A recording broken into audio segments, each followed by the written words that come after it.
오늘 나눌 말씀의 제목은 목회자들의 설교 돌파를 위한 특단의 대책, 이런 제목입니다. 목회자들의 설교 돌파를 위한 특단의 대책.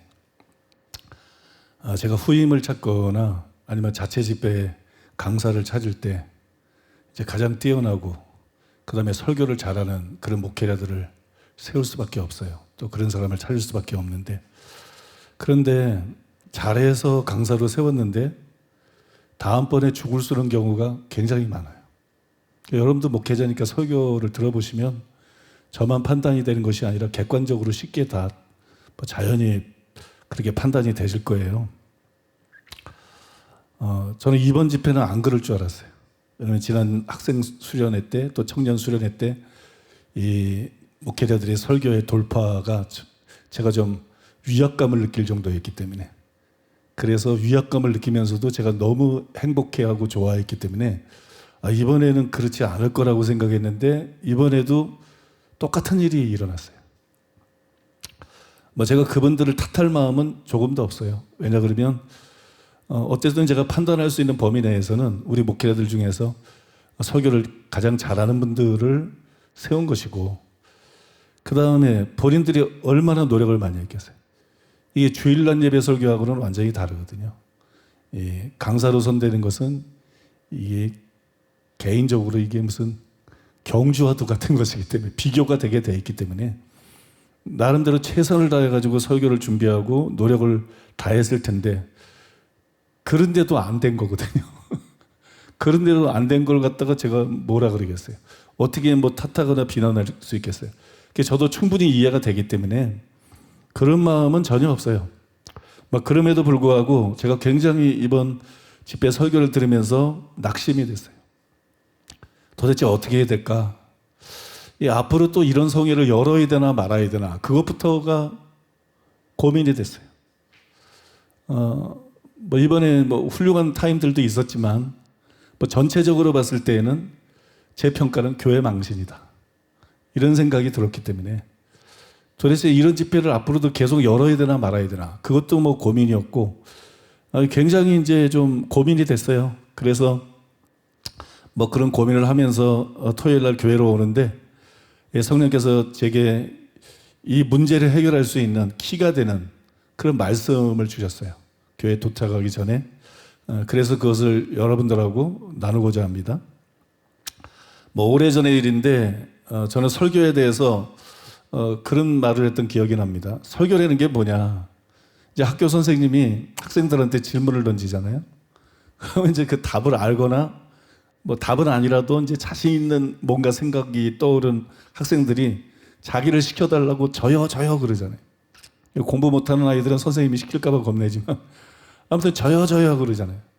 거기에서 착상을 해가지고 설교가 뭐냐? 설교는 저요다, 그런 말을 한 적이 있어요. 설교는 저요다. 이게 무슨 말이냐 그러면은 꼭 말하고 싶은 중요한 내용이 있어야 된다는 거예요. 설교를 하려고 그러면 꼭 나눠야 될, 꼭 말해야 될 중요한 내용이 있어야 된다. 근데 목회자들을 보면 내가 볼 때는 대부분의 목사가 그렇지 않은 것 같아요. 적은 수준이 아니고 단순히 우리 교회 목회자를 얘기하는 게 아니라 이 한국 교회나 이 시대의 목회자들을 볼 때 목회자들의 적어도 70%, 80% 이상은 그렇지 않을까? 할 말이 없는데 설교를 해. 자기소개, 이건 정말 중요하다, 이건 꼭 나눠야 된다, 그런 게 없어요. 자기소개 그런 말씀이나 자원이 없어요. 근데 주일날이 다가와. 근데 이제 설교를 해야 될 시간이 다가오니까 설교를 해야 되니까 설교를 준비한다. 꼭 나눠야 될, 꼭 나눌 필요가 있는 중요한 말씀이 있기 때문에 설교를 준비해야 되는데, 설교를 준비할 때 이미 아무것도 나눌 것이 없는데 설교를 해야 되기 때문에 설교를 준비한다. 이게 수많은 목회자들이 가지고 있는 문제점이에요. 그래서 한국교회에 유행하게 된 게 강해설교예요. 뭘 설교해야 될지 모르겠는 거야. 설교 시간에 막 다가오는데 늘 고민이 되는 거야. 사실은 나눌 게 없는 거야. 사실은 할 얘기가 없는 거야. 성도들도 알고 있는 거 책 좀 읽어서 전문적인 지식 거기다 조금 플러스된 거지, 특별히 할 얘기도 없고 나눌 것도 없고 그냥 편하게 설교할 수 있는 게 뭐예요? 그냥 주석들 있지, 강의 집 있지, 응? 다 이렇게 읽어가면서 거기 예화 있지 뭐 다 나오지. 그래서 짜집기 해가지고 짜집기 해서 설교해서 강해 설교다. 그리고 건전하다 이러고 있는 거야. 강해 설교가 유행하게 된 거, 한국 교회에서 강해 설교가 유행하게 된 가장 중요한 이유는요, 목회자들의 무지입니다. 목회자들의 무지, 목회자들의 무능력. 이게 여러분 강해 설교를 한국 교회 안에서 히트를 치게 만든 거예요. 유행을 하게 만든 거예요.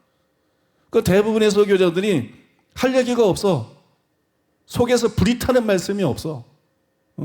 예레미야는 내가 이 하나님 주는 말씀을 나누지 않으면 속에서 불이 타는 것을 견딜 수가 없다. 그런 경험이 정말 있습니까? 솔직히 그런 경험이 있습니까? 그런 경험이 얼마나 됩니까? 거의의 목회자들이 그런 경험이 없어요. 그냥 목회자니까 설교해야 된다. 설교 시간이 다가오고 있으니까 또 설교를 준비해서 그렇게 설교. 이래서 설교가 빈약화 되는 거예요. 빈약할 수밖에 없는 거예요. 할 얘기도 없는데 할 얘기를 만들어내는 거야. 책 읽으면서 막 머리를 굴리면서 애쓰면서 할 얘기를 만들어내가지고 그 다음에 열심히 설교를 준비를 한 거야. 그러니 그 설교에 무슨 희망이 있겠냐는 거야. 그러니까 설교는 이렇게 되면 안 되고 설교는 저여저여다. 그 얘기가 그걸 표현하기 위해서 오래전에 제가 한 얘기예요. 또 그 뒤에 저는 설교를 제대로 하려면 반드시 계시가 있어야 된다. 그렇게 말을 했어요. 이 설교라는 것은 하나님의 말씀을 대변하는 거잖아요. 이게 이제 성경이 하나님의 말씀이잖아요. 성경을 잘 해석해서 정리해서 전하면 그게 설교가 되죠. 또 정말 설교가 하나님의 말씀을 대변하는 거라 그러면 자기가 하고 싶은 얘기를 하면 안 되지. 하나님이 하고 싶은 얘기를 해야지. 그냥 하나님께로부터 계시가 없이 무슨 설교를 하느냐. 성경적인 내용을 설교하지만 창세기부터 계시록까지 얼마나 많은 내용이 있어요. 그중에 지금 성도들에게 뭐가 필요한가, 뭘 나눠야 될 것인가. 거기에 대한 어떤 하나님의 인도하심이 있어야 되고 빛이 있어야 되고 조명이 있어야 되고 분명한 계시가 있어야 되지 않느냐. 이거는 여러분 저의 경험에 근거한 것이에요. 저는 뭐 그때까지도 마찬가지고 지금도 거의 뭐 변함이 없습니다만 계시가 없이는 설교하지 않아요. 계시가 없이는 설교 준비도 하지 않고 할 생각도 안 하고 노력도 안 하고 아무것도 안 해요. 계시가 없이는 절대로 설교를 하지 않아요. 먼저 계시가 와야 돼. 그래서 그 말씀이 깊이 깨달아지고 분별이 되고 그 중요성에 내 자신이 감동을 하고, 그래서 이거는 정말 필요한 말씀이고 이거는 정말 모두가 알아야 되고 이거는 정말 성도들에게 나눠야 된다. 그래야만 설교를 준비하고, 그전에는 절대 저는 설교 준비를 안 합니다. 반드시 그것이 와야 설교 준비를 해요. 시편 119편 18절에 내 눈을 열어서 주의 율법에서 놀라운 것을 보게 하소서. 말씀을 읽으면서 받는 계시거든요. 에베소 6장 19절에 또 나를 위하여 구할 것은 내게 말씀을 주소서 나로 입을 열어 복음의 비밀을 담대히 알리게 하옵소서 할 것이니, 이거는 뭐 기도하면서 또는 연구하면서 받을 수 있는 그런 계시예요. 그래서 저는 계시를 통해서 말씀에 대한 깊은 이해와 중요한 깨달음이 주어져야만 설교다운 설교가 가능하다. 근데 할 말이 없는데 자꾸 설교를 하고 나눌 내용이 없는데 자기 속에. 그 다음에 두 번째로는 계시가 없는데 자꾸 자기적으로 설교를 준비한다. 아무런 계시도 아무런 성령의 인도나 감동도 없는데 시간이 됐으니까 설교를 준비한다. 그러니까 설교가 빈약할 수밖에 없다는 거예요. 설교가 안 통할 수밖에 없는 거예요. 그 중요성, 계시의 중요성은 이 로이드 존지의 목사와 설교라는 그 유명한 책에서도 자세히 말하고 있거든요. 그게 당연하다고 보고요. 그래야 진짜 설교다운 설교가 가능하다고 보고요. 그런데 지난 토요일 성령께서 제게 주신 말씀은 조금 다른 말씀이었어요. 지난 토요일 성령께서 제게 주신 말씀은 처음에 설교할 내용을 선택하는 것에 대한 것이었어요. 처음에 설교한 내용을 선택하는 것. 강사님들의 설교가 아주 좋았다가 또 어떤 거는 뭐 형편없었다가 이렇게 되는 근본적인 이유가 있어요. 그 근본적인 이유가 뭘까요? 저는 그런 거 별로 생각해 보지 않았어요. 근데 그날 차 안에서 성령께서 왜 어떤 설교는 좋았다가 어떤 설교는 형편없었다가, 왜 자꾸 이렇게 롤러코스터를 타는 것처럼 이랬다 저랬다 강사들의 설교가 이런가, 극소수를 빼놓고는 왜 대다수의 강사들의 설교가 이런가, 이런 현상이 왜 아직까지도 나타나고 있는가, 그게 개선된 줄 알았는데 왜 그게 아직도 개선이 안 되고 고쳐지지 않고 반복이 되는가? 그때 성령님께서 저에게 순간적으로 가르쳐 주신 것이 그 근본적인 이유가 뭐냐? 문제는 이 강사님들의 상당수가 설교를 잘 준비하고 설교를 잘 하고 못하고 이 문제 전에 이거를 넘어서서 무엇을 설교해야 될 것인가? 내가 이번 집회 때 무엇을 설교해야 될 것인가? 무엇을 설교해야 될 것인가? 이거를 선택할 능력 자체가 없어요. 설교를 잘 준비할 능력, 설교를 잘할 능력은 말할 것도 없고 그 이전에 나는 이번 주일날 목회자들은 주일날 뭘 설교할 것인가? 나는 이번 부서 때 뭘 설교할 것인가? 나는 이번 집회 때 무엇을 설교할 것인가? 이 설교할 주제를 선택할 수 있는 능력 자체가 없다는 걸 알게 됐어요. 그런 능력이 없다. 그런 상태에서 자의적으로 설교 시간이 됐으니까 강사를 세워졌으니까 설교할 거리를 찾는 거야. 설교할 거리를 찾다가 뭐 책도 뒤져보고 뭐 열심히 다방면으로 노력을 하겠죠. 그러다가 이제 자기 마음에 좀 와닿는 기발한 거를 찾은 거야. 자기 딴에는 기발한 거를 찾은 거야. 그 기발한 거를 찾고 난 다음에 그의 주석들을 보고 연구하면서 설교를 준비합니다. 이렇게 설교를 준비했기 때문에 설교가 약한 거예요. 이렇게 설교를 준비했기 때문에 이 해석의 구멍들이 이번에도 그런 것들이 많았어요. 해석의 구멍들이 오류들이 자꾸 나타나는 거예요. 그러면 여러분 롤러코스터 타는 것 같은 그런 현상이 일어나는 거예요. 그러면 무엇을 설교해야 될 것인지 무엇을 설교할 것인지 그걸 어떻게 결정을 해야 되느냐. 여러분 지금처럼 성도님들이 아는 거나 성도님들이 무지한 게 아니에요. 성도님들이 말씀을 사모하는 사람들은 얼마나 말씀을 주의 깊게 듣고 얼마나 그 말씀을 반복해서 듣고 얼마나 책이 나오면 또 주의 깊게 읽고 공부를 하고 성도님들이 들은 게 다 어디 가겠어요? 그 속에 다 축적되어 있다고. 성도님이 무지한 게 아니라고요. 더구나 우리 교회 성도님들은 무지한 게 아니에요. 근데 목회자라면 성도님들보다 말씀에 더 정통해야 되는데 과연 그러냐? 그렇지 않다는 거예요. 성도님들이 말씀을 알고 있는 수준이나 대다수 목회자들이 말씀을 알고 있는 수준이나 평신도나 목사나 별 차이가 없더라는 얘기예요. 다른 교회 목사들이나 우리 교회 목사나 말씀의 가르침에 따라서 진리를 옳게 분별하는 면에서는 다르지만 진짜 성경 각 구절에 대한 이해나 지식이나 그런 거는 별로 차이가 없다는 거예요. 그러니까 평신도들이나 다른 일반적인 목사들이나 큰 차이가 없는 상태에서 즉 성경에 무지한 상태에서 무엇을 설교할 것인가 이거를 결정한다는 것 자체가 모순이라는 거예요. 그렇게 무지한 상태에서 뭘 설교할지를 어떻게 결정할 수 있는가? 그런 상태에서 무엇을 설교할 것인가? 자기 임의로 정하면 안 된다는 거예요. 그래서 제대로 된 설교를 하려고 그러면 그냥 자기 임의로 무엇을 설교할 것인지 선택하는 지금까지의 그런 관행에서 벗어나게 된다. 그리고 이제 제대로 설교를 하려면 다음 두 가지 중에 하나를 설교의 출발점으로 삼아야 된다는 것입니다. 그 첫째는 뭐냐 그러면 연구예요. 연구. 그러니까 연구하지 않고 설교하려는 생각을 버려라. 그리고 연구하지 않고 목회하려는 생각 자체를 버려라. 그건 가짜 목사, 그건 진짜 쭉쟁이 목사가 되는 것이다. 연구를 안 하고 자꾸 설교를 하려고 그런다고. 정치 목사들이나 꼭 정치 목사가 아니라도 일반적인 목사들 중에 연구 안 하는 목사들이 얼마나 많은지 알아요? 책 안 읽고 연구 안 하는 목사들. 그리고 설교나 듣고 뭐 성도랑 다를 게 뭐가 있어? 성도랑 수준이 다를 게 없어. 이 가짜 목사야, 가짜 목사. 말씀을 가르치는 목사가 성도보다 아는 게 없어. 두드러지게. 구절 딱 들이대가지고 물어보면은요, 아는 거 없어요. 그런 풍언으로 그냥 피상적으로 알고 있는 것이지. 진짜 이 구절의 뜻이 무엇인지 목사들이 아느냐? 대부분 몰라요. 너무 많은 구절들에서 몰라요. 한두 구절이 아니라. 그래서 연구가 반드시 필요하다는 거예요. 연구 없이 설교는 없다는 거예요. 여러분 연구 없이 강의할 수 있나요? 연구 없이 어떻게 설교를 해요? 평소에 연구들을 안 한다는 거예요. 그래서 전문적이고 깊은 성경 연구를 통해서 새롭게 깨닫고 너무 중요해서 성도들과 나누고 싶은 거 이게 생겨야 돼. 이게 생겨야 설교할 자격이 비로소 있는 거예요. 그게 생겨서 그걸 가지고 설교를 준비해야 돼요.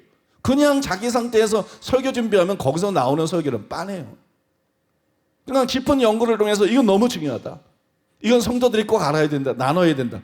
이게 생기지 않으면 설교할 생각을 말라는 거야. 그 다음에 설교 준비도 하지 말라는 거야. 그 설교는 엉터리라는 거야. 그렇게 먼저 형성이 돼야 된다는 거예요.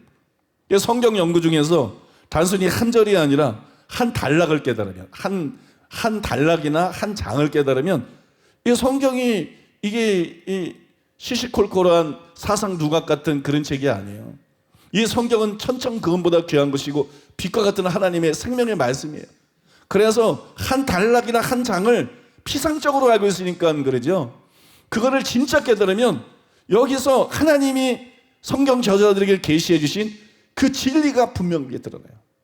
성경 저자들이 정말 교회와 나누고 싶어 했던 그 진리가 무엇인지가 우리 속에 분명히 깨달아진다.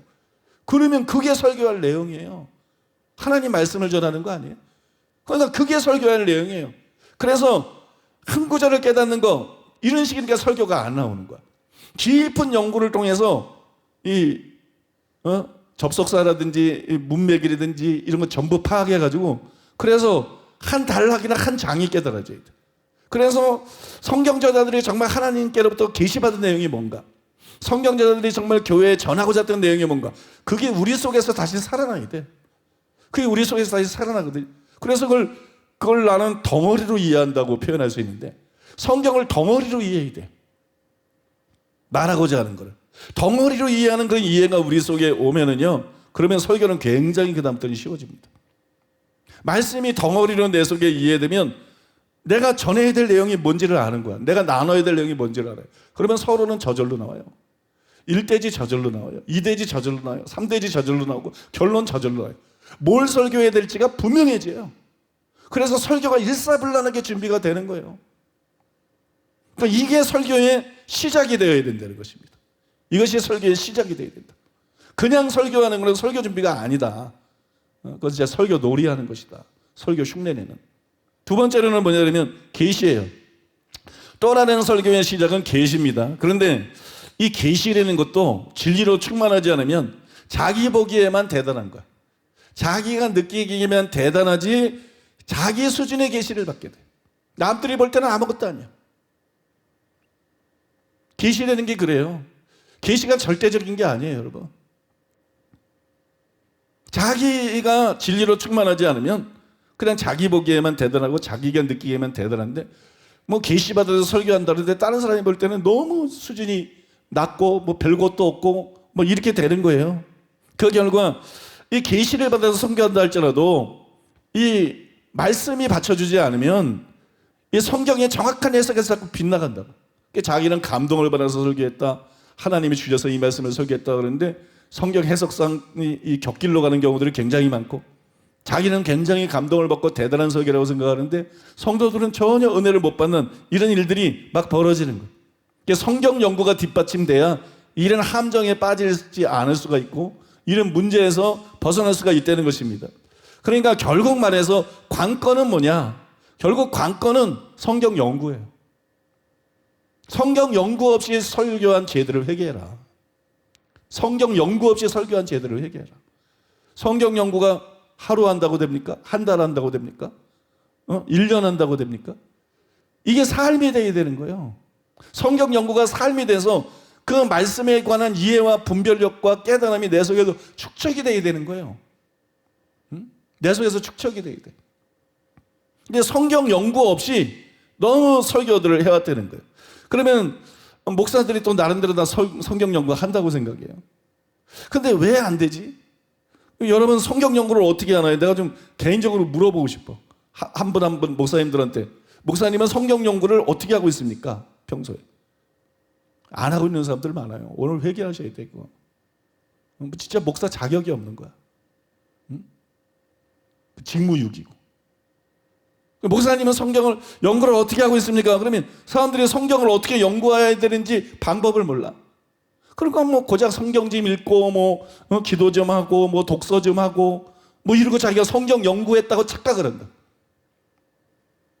그러니까 설교가 지금 보니까 성경 연구가 관건인데요. 과연 그러면 성경 연구를 어떻게 해야 되느냐? 우리가 성경을 열심히 읽고 뭐 성령님을 의지하고 또 독서를 열심히 하고 이건 기본이죠. 당연히 해야 될 일이에요. 근데 이게 성경 연구는 아닙니다. 저도 옛날에 이게 성경 연구인 줄 알았어요. 이건 성경 연구를 위해서 기본적으로 필요한 거지. 이게 성경 연구는 아니에요. 또 여러분들이 나름대로의 방법으로 성경을 연구해 왔을 거예요. 그러나 그거 가지고는 역부족이에요. 그러면 어떻게 해야 되느냐? 수년 전에 제가 성경을 읽다가 충격을 받았어요. 정말 저는 너무 충격받았어요. 그거 제 자신이 너무 부끄러워서. 뭐냐면 내가 성경을 모른다 이거였어요. 내가 성경을 너무 모른다. 그게 뭐 정확하게 모르겠어요. 한 수년 전인데 아무튼 10년 안짝의 얘기. 10년 안짝? 오늘에서 7년 사이쯤 될 것 같아요. 왜 내가 그렇게 느꼈냐 그러면 여러분 로마서를 읽잖아요. 로마서를 읽어요. 아는 것 같죠? 로마서 한 구절 한 구절에서 이게 정확하게 무슨 뜻이냐 물으면 여기 대답을 목사 한 사람도 없어요.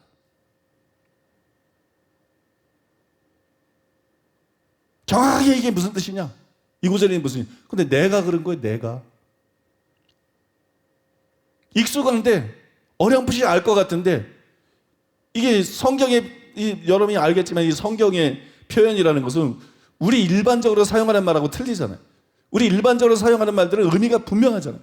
근데 성경은 이게 뭘 말하는지 이게 이런 뜻인지 저런 뜻인지 뭘 말하는지 뭐 외계인 언어 같잖아요. 그런 게 많잖아요. 이게 번역이기 때문에 그리고 2000년 전에 쓰여진 글이기 때문에 그리고 그런 게 굉장히 많잖아요. 근데 내가 성경을 읽는데 로마서에 내가 모르는 구절들이 수두룩한 거예요. 뭐 일부가 아닌 거야. 정확하게 이 구절은 무슨 뜻이지? 이게 뭘 말하는 거지? 로마서만 그런 줄 알아요? 바울서신이 다 그래. 바울서신만 그런 줄 알아요? 복음서도 그래. 그게 비우고 쉽고 간단한 것 같아도 정확하게 이 구절이 무슨 뜻이지? 나의 것뿐만이 아니라 정확하게 이 구절은 무슨 뜻인지 몰라요. 목사들이 모릅니다. 그렇게 모른 채 평생 설교하고 죽습니다. 대부분의 목사들이. 복음서도 몰라. 각 구절 들이대면. 진짜 무슨 뜻인지 몰라. 응? 수많은 구절을. 일부가 아니야. 수많은 구절을. 로마서도 몰라. 바울서신도 몰라. 뭐 사도 요한 책 마찬가지고 뭐 베드로 전서도 마찬가지고 유다서도 마찬가지고. 그러면 집에 가서 한번 읽어보세요. 이 구절 내가 무슨 뜻인지 정확하게 아니라 모르는 구절이 아는 구절보다 더 많아요. 근데 나도 그런 거야. 보니까 읽어보니까 이 구절이 무슨 뜻인지 모르는 게 너무 많은 거야. 그냥 들은 풍월이고 추측이지. 그냥 망고 내 생각이지. 정확하게 이 구절이 무슨 뜻인지 모르는 게 너무 많더라고요. 그래서 제가 지금 무지 때문에 충격을 받았어요. 하나님의 은혜로 진리를 옳게 분별하고 또 방향을 바르게 잡았지만 그리고 광범위한 독서를 통해서 은혜스러운 간증이나 은혜스러운 글들을 설교에 삽입시켜서 적절하게 삽입시키고 명언들을 삽입시켜서 은혜스러운 설교를 할 수 있지만 성경 각 구절에 대한 이해에 있어서 내가 무지할 뿐만 아니라 내가 비난해왔던 강해 설교자보다도 내가 못하구나. 진리를 분별하는 것은 그들보다 뛰어나지만 성경 각 구절에 대한 이해가 내가 그렇게 쉽게 말했던 강해 설교자보다도 내가 못하다. 왜냐하면 그들은 적어도 분별력은 없어도 강해 설교를 하기 위해서 계속 주석들을 읽었잖아요. 계속 유명한 강해집들을 읽었잖아요. 그리고 나름대로 비교하면서 연구하고 씨름하고 노력했잖아요. 그게 목회하면서 10년, 20년, 30년 그들에게 축적이 됐잖아요. 근데 나는 그런 일을 하지 않았기 때문에 그냥 성경 읽고 책 읽고 계시받고 그래서 이제 설교를 준비했기 때문에 결국은 내가 그들보다 성경을 모른다는 걸 알았어요. 내가 그들보다 성경을 모르는구나. 그래서 자신의 무지에 대해서 큰 충격을 받고 성경을 공부하기 시작했어요. 성경 연구를 한 게 아니야. 내가 성경에 무지하니까 연구하기 전에 공부부터 해야 된다. 그래서 성경을 공부하기 시작했어요. 그래서 국내의 대표적인 주석, 그 다음에 국내의 대표적인 강해집, 뭐 대표적인 주석은 뭐 여러분 잘 아시죠? WBC부터 위시해가지고 유명 학자들이 쓴 거 있잖아. 아주 알아주는 내노라는 뭐 더글라스 무나 토마스 슐라이너나 뭐 이런 사람처럼. 또 강해 설교집도 우리나라 강해 설교자들 뭐 그런 얕은 이런 책들 말고 뭐 존 스토트의 책이라든지, 그죠? 이게 다 강해잖아요. 주석이 아니라 강해집으로 나오잖아요. 그런 중요한 어떤 강해집들, 대표적인 주석들, 대표적인 강해설교집들, 그걸 제가 읽기 시작했어요. 공부하기 위해서. 수양관에서도 책을 가져가서 읽었어요. 그래서 읽기 시작했어요. 내가 생각할 때 이 사람은 정말 중요하기 때문에 가장 탁월한 사람들 거를 읽는 거예요. 가장 탁월한 사람들이 각 주석에 대해서, 성경 각권에서 주석 쓴 거, 또 강해한 거, 그것들을 처음부터 끝까지 읽는 거야. 설교하기 위해서 읽는 게 아니야. 연구하기 위해서 읽는 것도 아니야. 공부하기 위해서 읽는 거야. 내가 성경에 대해서 너무 무지하구나. 그래서 처음부터 끝까지 읽는 거예요.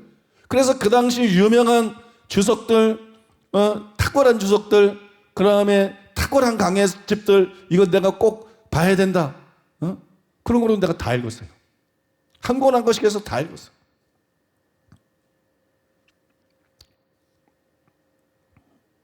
제가 볼 때요, 이런 유명한 주석들과 강해집을 읽는 것만으로도 성경 각권에 대한 60% 정도는 이해가 됩니다. 이런 거 안 읽으면 평신도나 우리는 아는 게 다를 바가 없어요. 이런 거 읽으면 60%, 뭐 이런 게 완전하지 못해도 60% 정도는 전에 몰랐던 것이 이해가 돼요. 나머지 30%는 하나를 읽는다고 되는 게 아니야.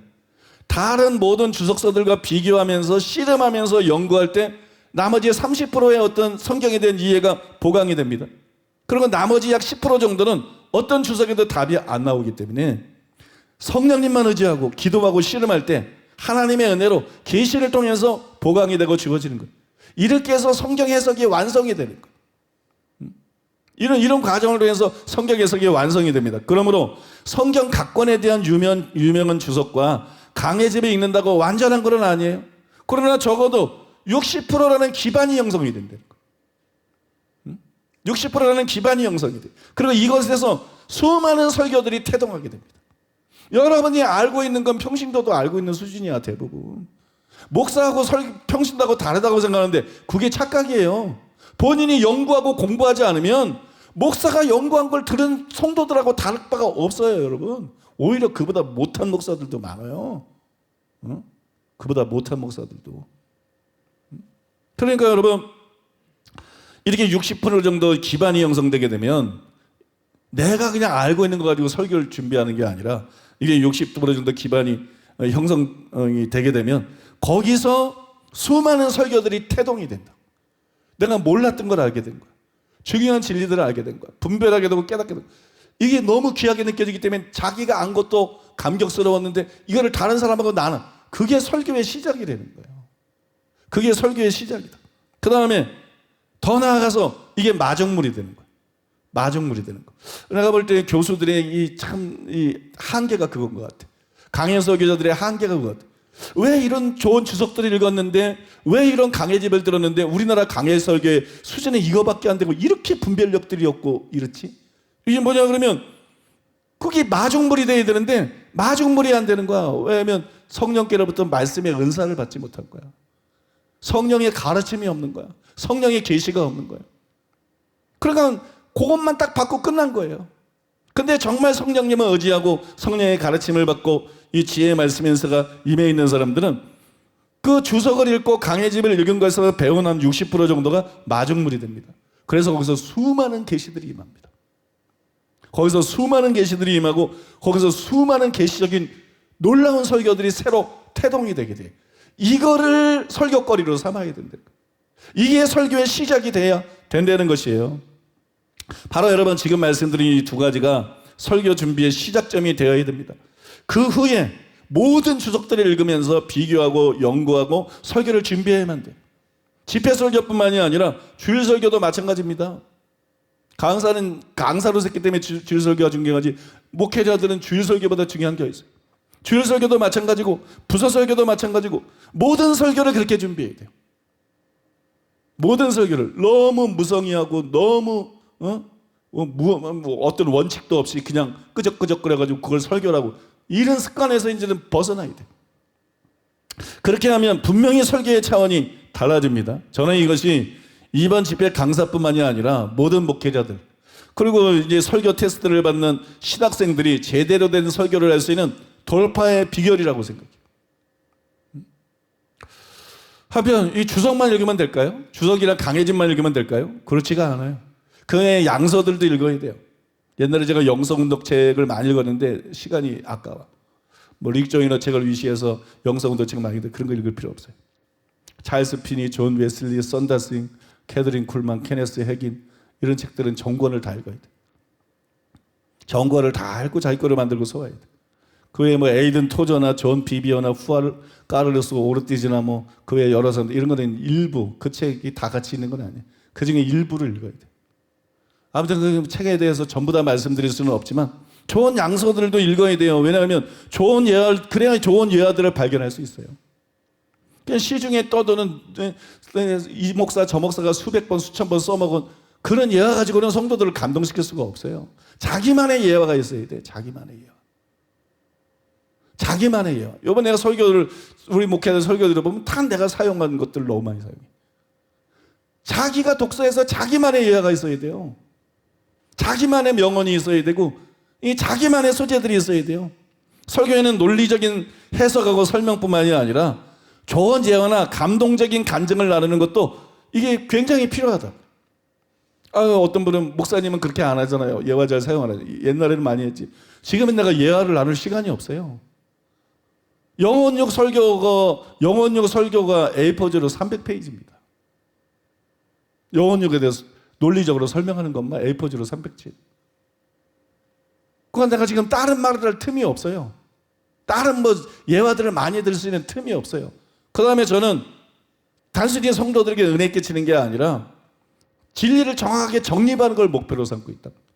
그러니까는 예화보다도 성경적인 논리적인 그런 해석이나 설명을 많이 할 수밖에 없는 거예요. 그러면 여러분들이 아셔야 될 게 뭐냐면요.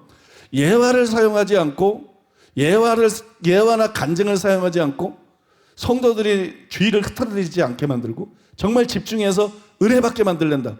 그러면 내용이 굉장히 촘촘해야 돼. 신학적으로, 성경적으로, 논리적으로 내용이 굉장히 실제적이고 촘촘해야 돼. 그래야 성도들이 그 말을 들으면서 계속 주의력을 잃지 않고 따라오거든요. 근데 내가 요즘에 이번에 집회 설교를 들어도 내용이 촘촘하지 않은데 예화가 없어. 그럼 그것만큼 무료한 게 없어요. 응? 그것만큼 무료하고 따분한 게 없어.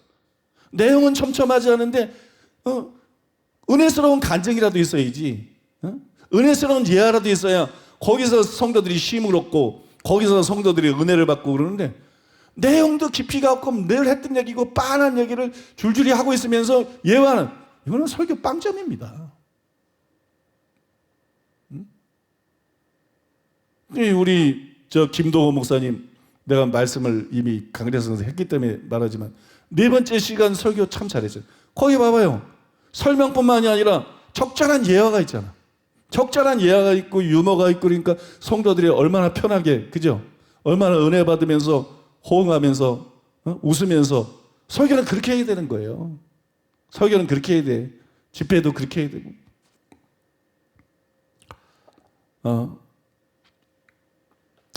그래서 첫째로는 주석이나 대표적인 주석이나 강해집을 오늘부터 여러분들이 가셔서 읽어야 돼요. 한 권 한 권씩. 다 자료화하면서. 다 자료화하면서. 그러면 여러분들이 놀랄 거예요. 여러분들이 얼마나 무지했는지. 여러분들이 알고 있는 거하고 성경이 얼마나 다른 의미를 가진 구절들이 많은지 충격을 받을 거예요. 그러면서 그 말씀들이 깨달아지면 거기서 이거는 꼭 나눠야 된다. 이건 설교해야 된다. 그게 막 생겨날 거예요. 근데 요거까지만 생겨나는 사람들은 설교자라서 대성하지 못할 사람이야. 그게 한계야. 거기서 계시가 와야 돼. 주석이 말하고 있지 않은 이게 마중물이 돼서 계시가 와야 돼. 강해집들이 말하고 있지 않은 여기서 계시가 나와야 돼. 그리고 그 계시 속에서 말씀이 확장이 되고 돌파가 되고 분별이 되고 정립이 되고 이대로 보니까 학자들이 그게 별로 없어. 우리나라 강해 속이라도 그게 별로 없어. 그래서 그 설교들이 그런 좋은 책들을 많이 읽으면서도 그렇게 한계가 있는 거야. 여러분 그게 돼야 돼요. 그게 지혜의 말씀의 은사예요. 지식의 말씀의 은사뿐만 아니라 지식의 말씀의 은사는 주석이나 강해서 교집들을 읽으면서 그걸 잘 소화하는 거라면 지혜의 말씀의 은사는 그걸 마중물로 삼아서 그걸 초월하게 되는 거예요. 여러분 지식의 말씀의 은사도 필요하고 지혜의 말씀의 은사도 필요하고 이 두 가지 은사를 우리가 반드시 사모하고 구해야 되고 받아야 되고 그런 은사가 받쳐주는 상황 가운데서 여러분 처음부터 시작해야 돼. 중요한 책 한 권부터. 저는 예를 들어서 김세윤 교수, 뭐 로이드 존즈, 무슨 더글라스, 뭐 토마스 슐라이너, 또 우리나라에 뭐 여러 교수들 있잖아. 또 외국에도 더 많아. 그러면 그 중요한 교수 책들은 전부 다 읽어서 각권에 대한 거 공부하기 위해서. 그게 여러분 일반 책하고 다르잖아요. 굉장히 읽기도 힘들고 시간이 많이 걸려. 그러나 그거 전부 다 읽어서. 그래서 읽을 책이 없었어. 그리고 이제 성경을 연구하는데 요새 보니까 새로 나온 책들이 더 막 있어. 새로 나온 책에서 또 다시 읽기 시작해야 돼. 나도 다시 읽기 시작해야 됐다. 뭐 그런 생각을 하는데 그거부터 여러분이 시작을 하셔야 됩니다. 하루아침에 올라가는 게 아니에요. 그럼 내가 이해하고 있는 그거 가지고 자꾸 설교 준비하고 내가 이해하고 있는 그거 가지고 자꾸 하니까 해석에 구멍도 생기고 이 설교가 어느 때는 잘 됐다가 어느 때는 안 됐다가 이게 수준이 일정하지를 않고 들쑥날쑥한 거거든요.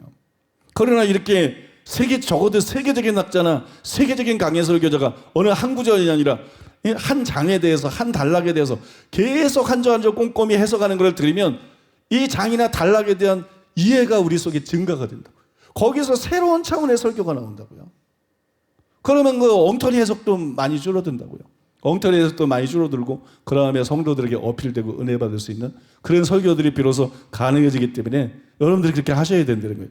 결론을 말씀드리면은요, 하나님께서 사도, 선지자, 복음전환자, 목사, 교사, 오중사역자를 부르셨는데 케네스긴 목사님이 응답을 받은 대로 오중사역자들의 주요 사역이 뭐냐? 그게 설교입니다.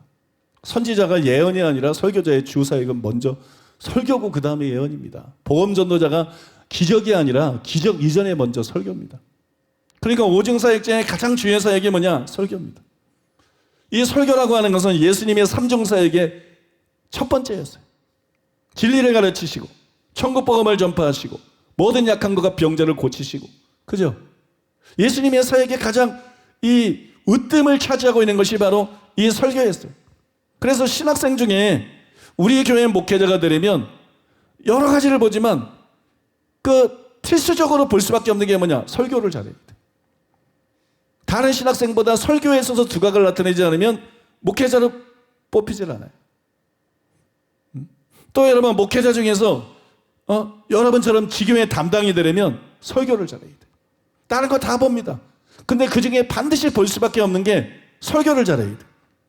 그러면 또 우리 목회자들 중에서 자체생애나 이런 성회 때 강사를 세워지려고 그러면 뭘 봅니까? 다 봅니다. 근데 또 결정적으로 보는 게 뭡니까? 설교를 잘해야 돼요. 설교를 잘해야 돼요. 또 나중에 이제 저도 늙어가고 있으니까 후임이 생길 거예요. 그러면 후임 목사가 되기 위해서 반드시 갖춰야 될 게 뭐예요? 그거는 다른 수준에서, 더 차원이 다른 수준에서 말씀에 정통해야 되고 설교를 잘해야 돼요. 그러지 않으면 이 교회를 이끌어 나갈 수가 없어요. 예수님께서 뭐라고 말씀하셨나요? 내 어린 양을 먹이라 그래서. 내 양을 먹이라 그래서. 목회자가 해야 될 일이 뭔지를 보여주는 거예요.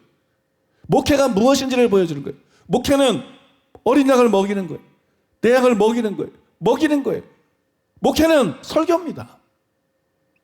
여러분, 목회는 무엇보다도 설교를 통해서 하는 것이에요. 그렇지 않나요? 다른 거는 성도 하는 일, 목회자가 하는 일, 성도들이 거의 다 해요. 근데 목회자가 하는 거 성도들이 안 하는 게 있어요.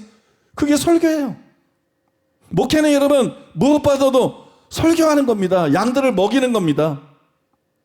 근데 여러분들이 뭐 예언이나 치유나 뭐 다른 면에서 굉장히 탁월할 수도 있어요. 근데 설교가 약해요? 그러면요, 성도들이 안 남아나. 예언만 받고 갚버려요. 치유만 받고 갚버려요. 우리 교회 집회만 참석하고 등록 안 해요. 자기 필요한 거 다 얻은 거예요. 그리고 양들은 예언도 필요하고 치유도 필요합니다.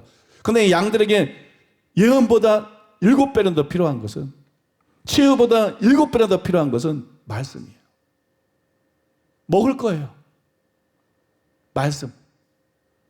그래서 말씀이 자기 영혼을 충족시키지 않으면 일시적으로는 교회에 다닐 수 있어도 다 떠나갑니다.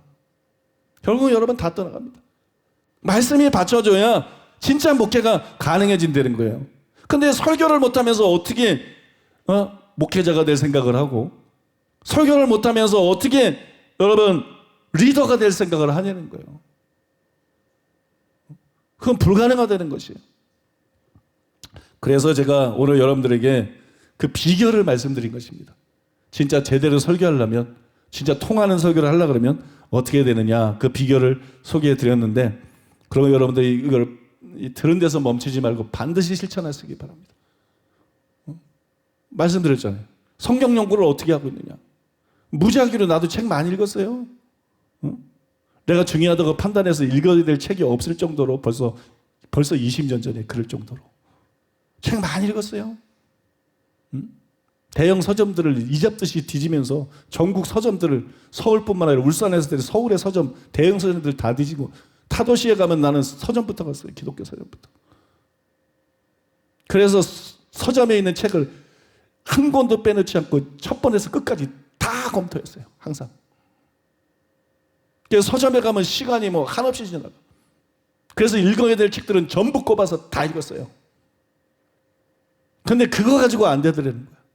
그거는 이제 말씀을 은혜스럽게 선포하고 뭐 이런 거는 돼도, 그거 가지고 정말 정확한 순전한 하나님의 말씀을 선포하는 것까지는 안 되더라는 거야. 연구해야 되더라는 거야. 주석을 읽고, 힘들어도 주석을 읽고, 강해집들을 읽고, 비교하고, 연구하고, 씨름하고, 그게 없이는 안 되더라는 거야. 그래서 유명한 주석 강해집부터 한 권 한 권 다 읽기 시작한 거야. 그러면서 공부하기 시작한 거야. 그럴 때 저는 말씀의 은사에 대해서 엄청난 돌파를 경험했어요. 말씀의 세계가 엄청 열리고, 왜? 마중물이 주어졌으니까. 계시는 워낙 있는데 마중물이 주어졌으니까. 그러니까 여러분도 이런 일을 하게 될 때 이게 단순히 이론이 아니기 때문에, 제가 경험하고 실제로 실천해본 일이기 때문에 분명히 여러분의 은사의 분량 따라서 놀라운 돌파들이 일어날 것입니다. 그 다음에 설교가 달라질 것입니다. 우리 이제 강사님들 설교도 달라지고, 지교회 목사님들 설교도 달라지고, 부서 목사님 설교도 달라지고, 목회에 큰 변화가 일어나고 큰 성장과 부흥이 일어나게 될 줄로 믿습니다.